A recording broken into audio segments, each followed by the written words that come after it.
Picture the Gilded Age. Steel barons in mansions, immigrant workers in tenements. Now fast forward to today. Tech moguls in glass towers, gig workers hustling for scraps. 2 centuries apart, and yet the same story keeps repeating. The few accumulate power, the many wrestle to survive. Why does it always seem this way? Because the architecture of wealth is built to protect itself. This is not merely a tale of excess. It's a story of structural rules, reinforcing feedback loops, and political power. In this narrative, inequality is not a bug, it's a system. Join me on this journey, and don't just witness the divide, challenge it. Share this story, spread the word, and let's begin rewriting the rules together. If you believe inequality is more than fate, share this now, and subscribe to this channel for more similar stories. To understand today's divide, we must go deep, back to medieval and early modern inequality. Scholars tracing records from the 1300s onward show that wealth concentration has deep historical roots. After the Black Death, for instance, land was scarce and redistributed in ways that widened gaps. But the real explosion came with industrialization. As mechanization and factory systems emerged, capital became more important than land. In early Prussia, researchers have documented that wealth inequality rose sharply as industrialization advanced, with the top percentile consolidating assets. The transition from feudal to capitalist systems allowed a new class to emerge. Those who owned the machines, the coal, the rail lines. They extracted leverage over labor and scaled wealth faster than before. Capital was no longer passive. It earned returns relentlessly. In the United States, from the 1870s to 1900, the Gilded Age is regarded as the epitome of extreme wealth inequality. The top 10% owned up to 75% of the nation's wealth. Immense fortunes were built by Rockefeller, Carnegie, Vanderbilt, men who not only made money, but built empires of influence. During this era, laissez-faire capitalism held sway. Minimal regulation, weak labor protections, and rampant exploitation allowed capital to balloon unchecked. Factories employed children. Workers toiled 12-hour days. The gulf between those in silk suits and those in rags was literal. The rich curled their mustaches. The poor curled their fingers around factory rails. Public backlash grew. Progressive era reforms, antitrust laws, income tax, unionization, emerged as counterforces. They began rewriting rules, though not erasing the divide. The 20th century saw a period of relative leveling. From the 1930s through the 1970s, many advanced nations saw a shrinking of wealth gaps. Why? Wars and destruction disrupted capital accumulation. Progressive taxation redistributed incomes. Strong unions and labor movements raised wages. Social welfare systems, healthcare, pensions, public education, provided safety nets. In the US and Europe, economic growth was broad-based. Inequality remained real, but the ladder stretched upward for many.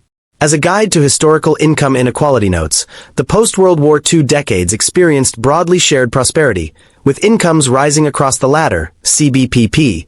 This period is sometimes called the Great Compression. The rules had shifted.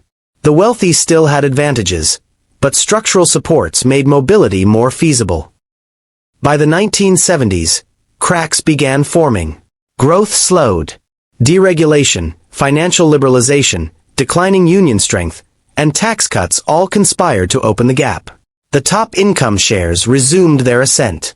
Economist Thomas Piketty's famous formula, R greater than G, rate of return on capital exceeds economic growth, became a central lens. When returns on capital outstrip the overall economy, capital accumulation favors those who already have capital, amplifying inequality. Empirical data support this. In the U.S., since the 1970s, income growth for middle and lower classes has slowed drastically, while top incomes surged, inequality.org. In global terms, the share of wealth held by billionaires has risen from 1% in 1995 to over 3% by recent years. In capitalism's structural logic, money begets money. Those with capital invest, leverage, and multiply. Those without remain tethered to labor income, which grows slowly. Now enter our protagonists, Bezos, Musk, Zuckerberg, Gates. In contrast to steel and rail barons, these rulers control data, platforms, and networks. A recent Forbes analysis shows that today's tech billionaires amass fortunes that surpass the inflation-adjusted wealth of Rockefeller or Carnegie. Their gains are powered by network effects, platform dominance, scaling at zero marginal cost, and data as a moat. In the world of platforms, each new user adds value to the system. A massive user base stakes control. Data becomes capital. Insights, predictive power, lock-in. Thus, the winner-takes-most logic ensures that market leaders reinforce dominance. Moreover, the cost of scaling digital infrastructure has fallen. A startup can reach global users overnight. But capital grants you the runway to outlast competition by regulatory influence and shape policy. Hence, instead of industrial factories, the corridors of power now run through server farms, data centers, AI labs, and algorithms.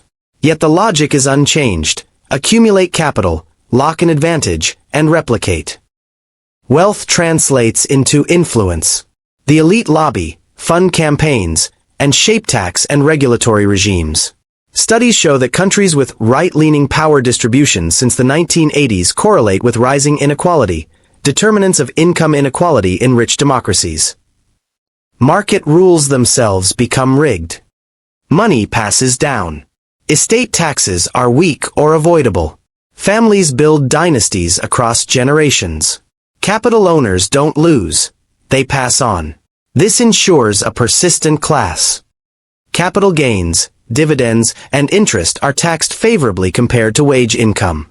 Thus, returns on investments accumulate faster than any middle-class salary can match. New York Fed on capital management and inequality. The wealthy can also use leverage, derivatives, and tax shelters to multiply returns. The Matthew effect is at play. The rich get richer simply because they already are. Economic mobility declines in unequal societies, the Great Gatsby curve. Market competition rewards those already ahead. Computational models of wealth accumulation show that compound returns heavily drive inequality unless institutional interventions intervene. Institutions tend to ossify. Once laws, tax codes, and regulatory regimes are set to favor capital, they resist change.